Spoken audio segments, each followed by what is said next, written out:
Greetings and salutations. In this quick video, I want to show you how to simply load a stapler with standard staples.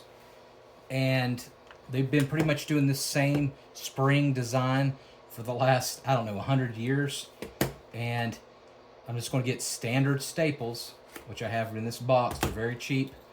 And they usually come in little rows like this. Some will be shorter, it could be like this. And what you want to do to load it, we're going to assume that the stapler is empty. You just have to use brute force. You hold the base and then you pull up, and that will relieve the spring like that. And as you can see there, there's no staples, and they basically load kind of like a Pez dispenser. They load all the way out, and the very first staple in line here is what gets shot out.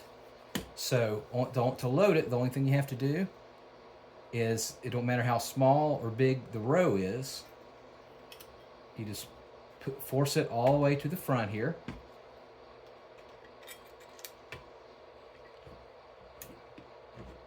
Okay.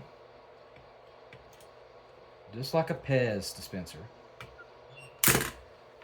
And you pull up, and sure enough, we're able to staple like this, just to test. And there you go, there's the staple. And the majority of them, this particular one will not do it, but all the newer ones, you can actually move this. So right now this is kind of like in a V shape here. You can actually, on a lot of them, force this up and actually staple to the wall, like a punch. All right, if you have any questions, let me know, and make sure you subscribe.